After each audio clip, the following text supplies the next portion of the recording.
اما تكونوا عايزين تاكلوا حتة لحمة دايبة دوبان وبتدوب في البق وغرقانة في الصوص، تبقى لازم تجربوا الوصفة دي.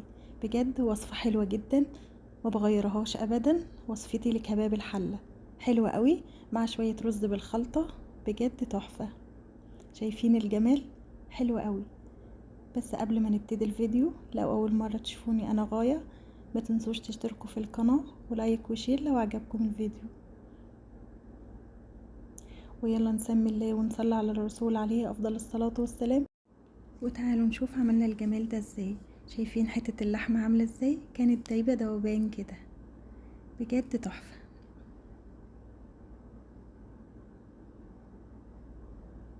انا عندي لحمة اي كمية واي قطعية برضو.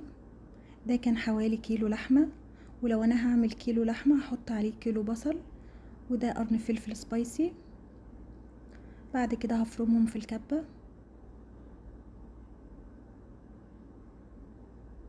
وهفرم قرن الفلفل برضو. هفرم الكمية كلها بنفس الشكل كده.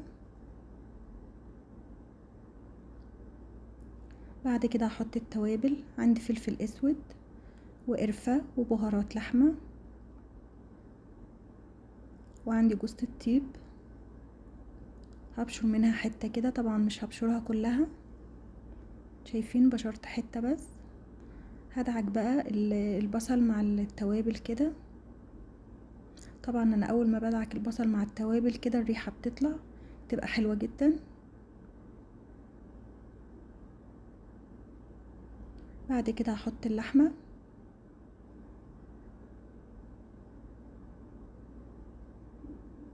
وبرضو هدعك اللحمة مع البصل والتوابل كده. هدعكهم كويس كده شوية، اقعد ادعك فيهم شوية كده، بيفرق جدا في طعم اللحمة. بعد كده عندي نص ليمونة. الليمون الاصفر ده بيبقى فيه مية كتير، فانا اكتفي بنص.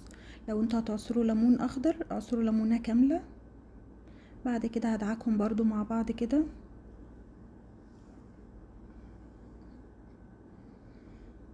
هحط بقى معلقتين زبدة او سمنة. وانا سبت اللحمة دي لتاني يوم، يعني انا كنت متبلاها من بالليل وصحيت من النوم عملتها.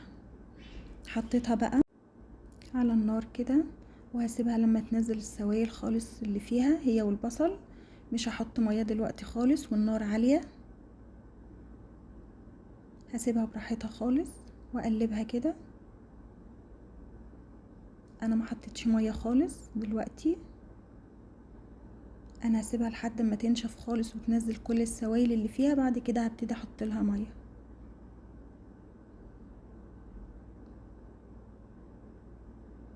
اهي ابتدت لونها يغير.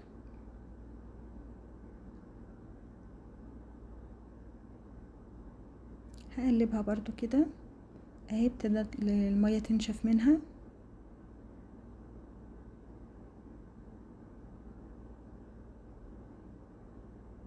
اما المية تنشف منها خالص كده، كده بقى هبتدي احط لها مية.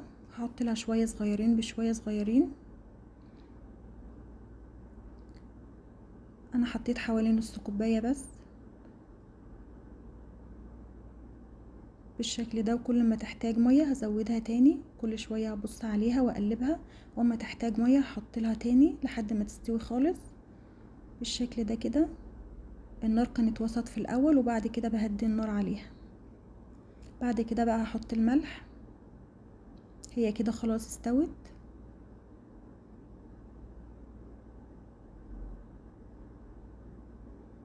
شايفين الصوص؟ حلوة قوي. هي كده عندي اللحمة استوت خلاص، بس انا سبتها كمان شوية. انا بحبها تاخد لسعة من تحت كده. سيبها شوية كده. تعالوا بقى نعمل الرز بالخلطة.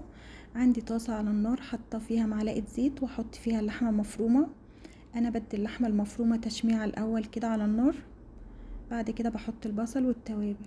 في ناس بتحط البصل الاول، براحتكم خالص، بس انا بحب احط اللحمة الاول كده. هقلبها كده تاخد تشميعة كده. بعد كده عندي بصلة مفرومة احطها عليها، وهحط التوابل، رشة فلفل اسود ورشة قرفة ورشة بهارات لحمة. انا عامة في الاكل بتاعي ما بحبش البهارات الكتير. وحطيت الملح وهقلب كده بالشكل ده، هقلبها كده. ولو لقيتوها عملت حتت كده اعملوها بالشوكة عادي.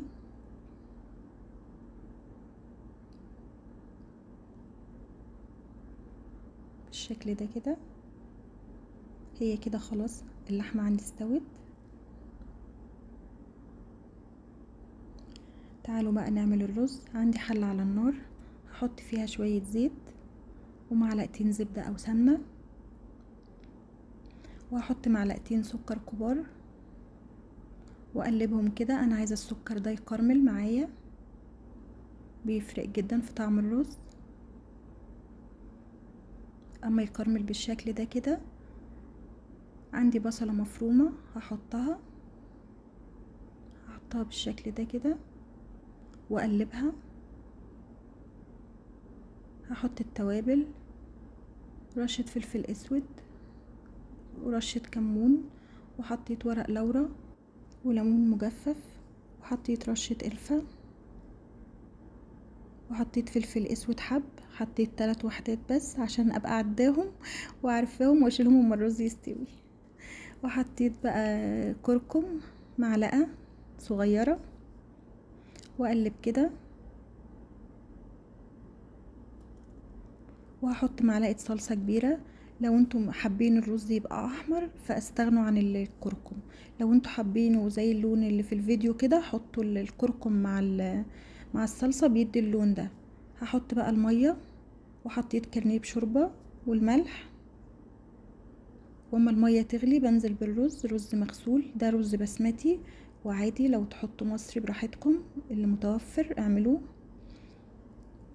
بعد كده اما يغلي هقلبه، واما المية تنشف من عليه هقلبه تقلبتين واسيبه بقى يتردد براحته. هدي عليه النار واسيبه يتردد. واما اكون عايزة اقدم الرز بشكل جميل، عندي بقى زبيب ولوز. ده زبيب ولوز محمراه، هحطهم كده في بولة، وبعد كده بحط اللحمة المفرومة عليهم واضغطهم كده كويس. وبعد كده هحط الرز. شايفين قد ايه الرز مفلفل وجميل، شكله حلو قوي ولونه حلو كمان وطعمه حلو قوي. واضغط عليه بالمعلقة كده بالشكل ده.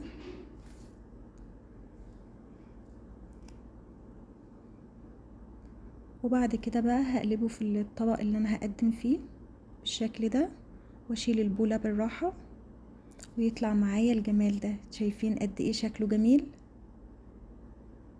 حتى لو احنا بنعمل للاولاد فهم بيفرحوا قوي بالحاجات دي. وزي ما بيقولوا العين بتاكل الاول. بعد كده عندي اللحمة اهي حلوة قوي، انا نشفتها خالص، انا بحبها كده. شايفين الصوص جميل ازاي واللحمة عاملة ازاي، بجد حلوة قوي. وانا دايما بحب الكباب الحلة انسب حاجة بحبها جنبها الرز بالخلطة، بيبقى طعمه حلو جدا. شايفين اللحمة ما شاء الله حلوة جدا دايبة ازاي، بس هي كانت سخنة قوي مكنتش عارفة امسكها. طعمها حلو جدا، جربوا الوصفة هتعجبكم اكيد.